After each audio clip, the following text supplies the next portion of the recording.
Hi friends, welcome to my channel. இன்றைக்கி நம்ம வீடியோவில் ஈரல் கிரேவி எப்படி பண்ணுறதுன்னு பார்க்கலாம் வாங்க. அதுக்கு ஒரு கடாயை நல்லா ஹீட் பண்ணிவிட்டு தேவையான அளவு எண்ணெய் விட்டுக்கோங்க.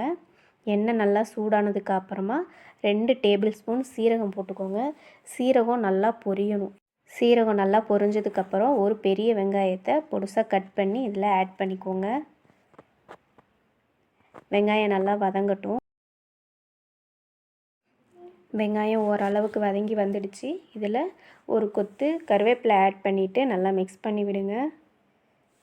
இந்த வெங்காயம் நல்லா இன்னும் கொஞ்சம் ப்ரௌனிஷாக வர்ற வரைக்கும் நம்ம வதக்கி விட்டுக்கலாம். கொஞ்சம் உப்பு சேர்த்துக்கிறலாம்.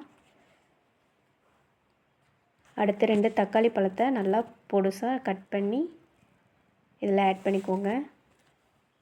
வெங்காயமும் தக்காளியும் நல்லா மசிஞ்சு வரணும். நல்லா மசிஞ்சு வந்ததுக்கப்புறம் நம்ம இதில் ஈரல் சேர்க்க போகிறோம்.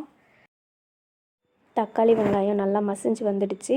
இப்போது நல்லா வாஷ் பண்ணி வச்ச ஈரல் இதில் சேர்த்துக்கிறேன். சேர்த்துட்டு இது எல்லாத்தையும் ஒன்று போல் மிக்ஸ் பண்ணி விடுங்க. மிக்ஸ் பண்ணிவிட்டு இதுக்கு தேவையான மசாலா பொருட்கள் எல்லாம் ஆட் பண்ணிக்கலாம். 1/2 டீஸ்பூன் உப்பு, 2 ஸ்பூன் இஞ்சி பூண்டு பேஸ்ட்டு, இதுக்கப்புறம் தேவையான அளவு மிளகாத்தூள், தனி மிளகாத்தூள் சேர்த்துக்கோங்க. 1 ஸ்பூன் தனி மிளகாத்தூள், 1/2 ஸ்பூன் மல்லித்தூள் போட்டு எல்லாத்தையும் மிக்ஸ் பண்ணிக்கலாம்.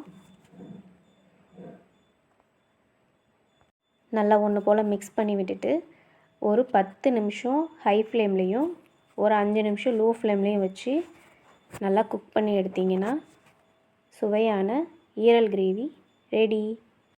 மேலே கொஞ்சமாக மல்லித்தழை தூவிக்கலாம். உங்களுக்கு இந்த வீடியோ பிடிச்சிருந்தா லைக் பண்ணுங்கள், ஷேர் பண்ணுங்கள், கமெண்ட் பண்ணுங்கள்.